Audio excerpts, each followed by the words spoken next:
நண்பாவே இருப்போம். Hi brothers and sisters, எல்லாருக்குமே வணக்கம். எல்லாரும் நல்லா இருப்பீங்கன்னு நினைக்கிறேன். எதிர்க்கும் துணிந்தவன் சாங்ஸாக இருக்கட்டும், டீசராக இருக்கட்டும், ட்ரைலராக இருக்கட்டும், நம்ம எதிர்பார்த்த அளவுக்கு சரியாக ரீச் ஆகலை. இதெல்லாம் ரீச் ஆனால் தான் படம் ஹிட்டு பிளாக் பஸ்டரு. அதுக்கும் இதுக்கும் சம்மந்தமே கிடையாது. அதுக்கு எடுத்துக்காட்டு எதிர்க்கும் துணிந்தவனே எடுத்துக்கலாம். சாங்காக இருக்கட்டும், டீசராக இருக்கட்டும், ட்ரைலராக இருக்கட்டும், எல்லாமே செம்மையாக இருந்தது. அந்த லைக்ஸு, அந்த வியூஸ்லாம் பெருசாக போகல. இதனால் படத்துக்கு எந்த ஒரு விஷயமே கிடையாது.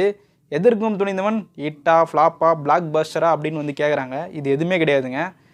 Mega black Bastar. இது நான் சொல்லலைங்க, இந்த படத்தோட ப்ரொடியூசர் சன் பிக்சரே சொல்லியிருக்காங்க.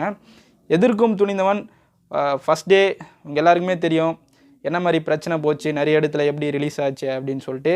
சில இடங்கள்லாம் ரிலீஸ் பண்ணவே விடலை. ஒரு படம் நல்லா இருந்ததுன்னு வச்சிங்களேன், அதை தடுக்கவே முடியாது, ஓட விடாமல் தடுக்க முடியாது. எதிர்க்கும் துணிந்தவன் தடுக்கவே முடியாது. தடுத்தாலும் அதையும் உடச்சி வேறு லெவலில் இப்போ போயின்னு இருக்குது. நம்ம ஆல்ரெடி நம்ம first day second day collection பற்றி பேசியிருப்போம். தேர்ட் டே ஃபோர்த் டே பற்றி நம்ம பேசலை. கலெக்ஷன் கண்டிப்பாக அந்த 100 crores கிளப்புக்காக தான் நம்ம வெயிட் பண்ணியிருந்தோம். 4 நாளில் பார்த்தீங்கன்னா நடந்திருக்கு. நம்ம ஆல்ரெடி பார்த்தீங்கன்னா ஃபஸ்ட் டே கலெக்ஷன் பற்றி பேசியிருப்போம். தமிழ்நாட்டில் பொறுத்த வரைக்கும் பார்த்தீங்கன்னா 15.45 கோடி கிட்ட கலெக்ட் பண்ணியிருக்கு.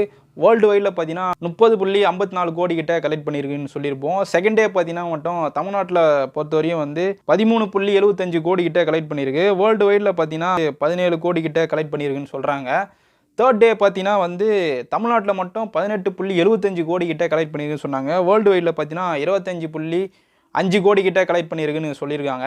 நேற்று பார்த்தீங்கன்னா 16.3 கோடி கிட்ட கலெக்ட் பண்ணியிருக்கு. வேர்ல்டு வைடில் பார்த்தீங்கன்னா 27.51 கோடி கிட்ட கலெக்ட் பண்ணியிருக்கு. இப்போ 4 நாளாக டோட்டலாக பார்த்தீங்கன்னா 101 கோடி கிட்ட பார்த்தீங்கன்னா கலெக்ட் பண்ணியிருக்கு எதிர்க்கும் துணிந்தவன்.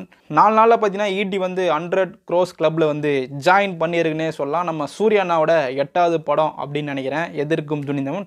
ரொம்ப ரொம்ப சந்தோஷமாக இருக்குது. இது சன் பிக்சர்ஸ் கிட்டேருந்து அஃபிஷியலாக எப்போ சொல்லுவாங்கன்னு தெரியாது. அது சொல்கிறதுக்கு கொஞ்சம் மேக்ஸிமம் லேட்டாக தான் ஆகும். சொல்லுவாங்கன்னு கூட தெரியல. இந்த ஒரு இன்ஃபர்மேஷன் உண்மைதாங்க. இதை பாக்ஸ் ஆஃபீஸ் கலெக்ஷன் பற்றிலாம் ரிப்போர்ட் கொடுப்பாங்க பார்த்தீங்களா, ட்விட்டரில் அவங்க தான் ஷேர் பண்ணியிருக்காங்க. தமிழ்நாட்டில் பொறுத்த வரையும் பார்த்தீங்கன்னா சில இடங்களில் மாற்றி மாற்றி சொல்கிறாங்க. சில சினிமா ட்ராக்கர்ஸ் கம்மியாக சொல்கிறாங்க. பட்டு 4 நாளாக பார்த்தீங்கன்னா எதிர்க்கும் துணிந்தவன் 101 கோடி மேலே கலெக்ட் பண்ணியிருக்கு. எதிர்க்கும் துணிந்தவன் பார்த்தீங்கன்னா என்ன தான் அடுத்தாலும் அதை உடச்சி ஃபேமிலி ஆடியன்ஸ் கிட்ட பயங்கரமான ஒரு சப்போர்ட் 2022 பிளாக் பஸ்டர் ஹிட்னா அது எதிர்க்கும் துணிந்தவனும் பார்த்தீங்கன்னா இருக்குது. அது இல்லாமல் ஃபஸ்ட்டுன்னு சொல்கிறாங்க. ரொம்ப ரொம்ப சந்தோஷமாக இருக்குது அப்படின்னு நான் நினைக்கிறேன்.